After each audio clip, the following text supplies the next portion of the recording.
everybody. Hello, Grateful Gang. How are you doing? I hope all is well. I come today feeling like Musetta Quando Minvo in these halls, meaning when I walk down the halls, I feel like I'm just being real extra today. As a matter of fact, sometimes I come to you regular schmegular, extra, and some days I catfish. And today is a catfish day. It's okay. Just work with me. Okay, I scared my mother today. She didn't know who I was. That's okay. Catfish. All right. So, praise report. My no eating sugar is unique. It's a very unique experience. But no eating sugar has made it easier to sing. If I'd have known this years ago, I'd have done this years ago. It's kind of crazy. Like, not only is it a little easier, like I just actually feel like singing. And I don't know if it could be because as you don't eat sugar, there's like the healing of the gut and that mind-gut connection, because most of your melatonin, is it the melatonin or the serotonin? I think it's the melatonin. No, serotonin is created in the gut, not here. So maybe that's what it is. I don't know. Other great thing about it is I have a flat tummy.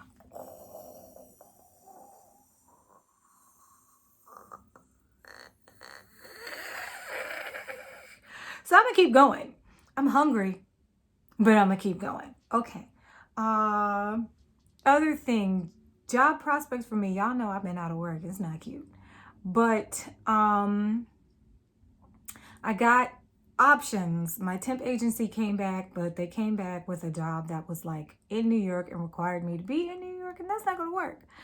But I have applied to a job with the Parks Department that may pan out, and it's temporary, which is just what I need. Something that I won't feel like, something to tide me over. Okay. And third thing, I was watching, is it the Home TV channel? The channel where they fix houses and people give people money to interior design their stuff in there. They turn like a shack into a mansion. You know those shows? Well, one of those shows, Hometown, this lady revamped a house that was kind of like a halfway house. And it was an old house that she bought for women transitioning into regular life from jail, from prostitution, from whatever.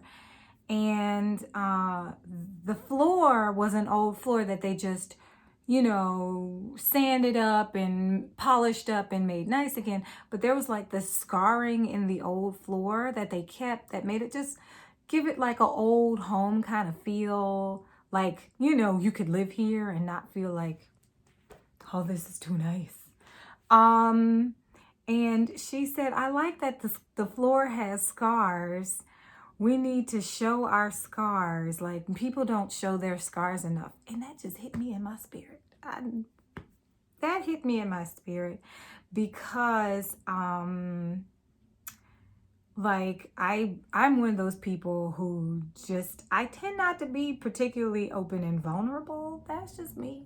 If this is probably one of the most vulnerable, this whole project thingy has been like the most vulnerable I've been in quite some time. To like, I mean, of course I am with certain people and you can't be with everybody, but you know what I'm saying.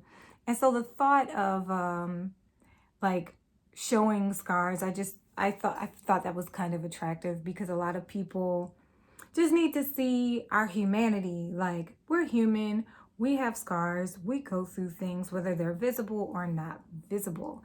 So I am going to make an attempt to be vulnerable to the right people.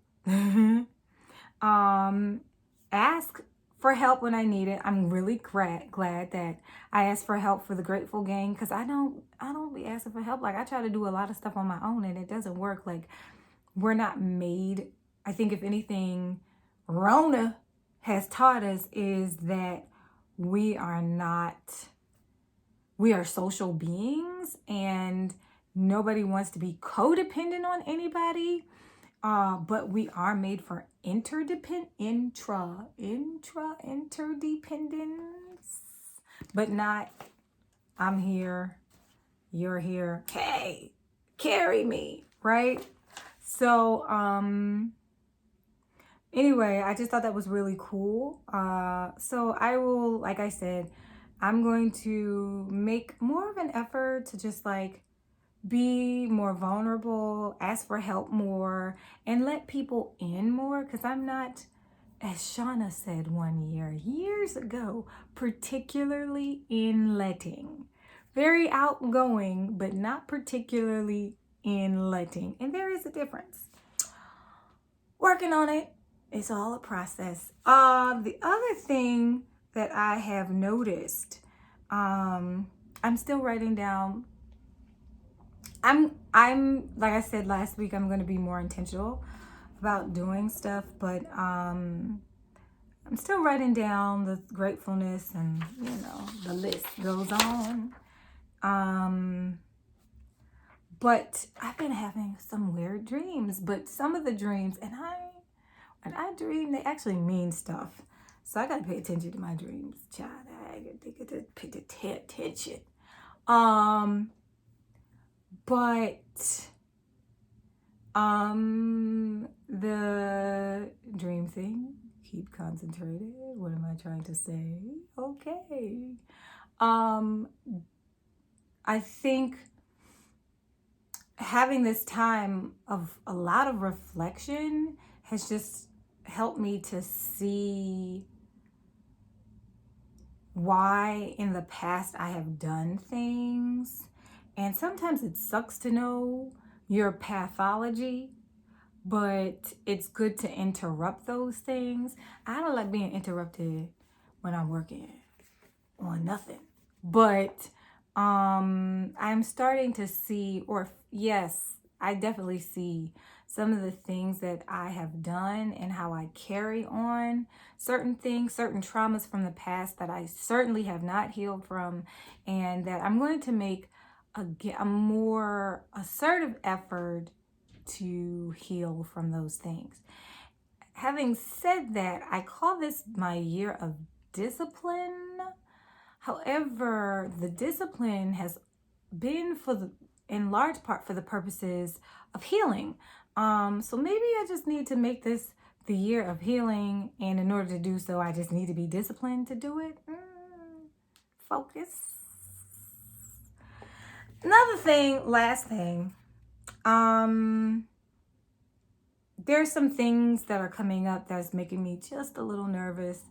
Cases, workers' comp stuff, job potential interviews, and like I can have a tendency to be like, okay, well, don't worry about it, but try to fight it, but don't worry.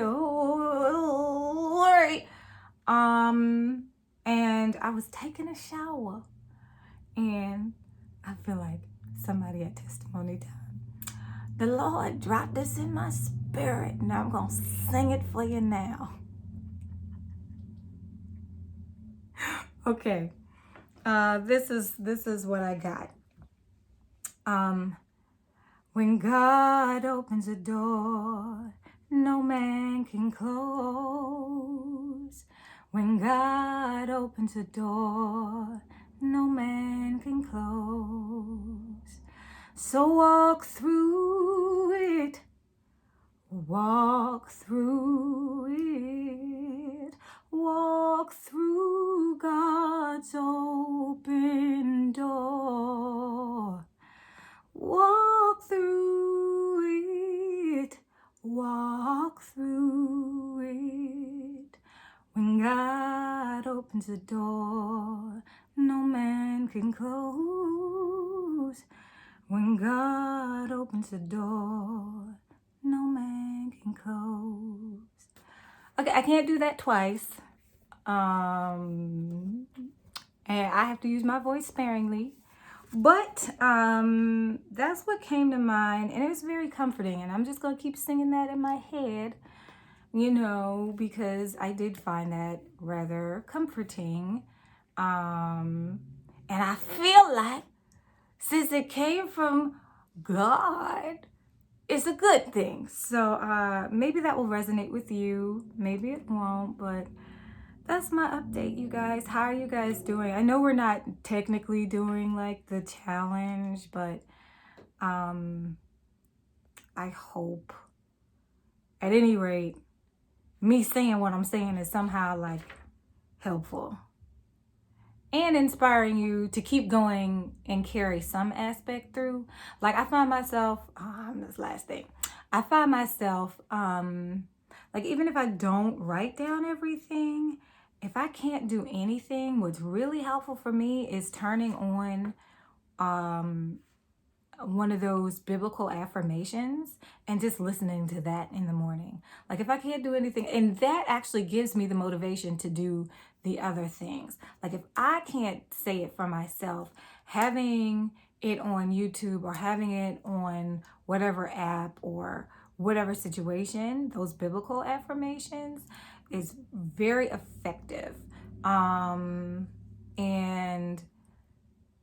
my Sunday school teacher says, it's the first 20 minutes of your day that can determine whether you're going to have a good day or not. Like it can really affect your day. So having that first, it doesn't take, like writing out everything took me a long time, but spending 10 minutes listening to affirmations is just particularly helpful. So I love you guys. That's my update. Bye.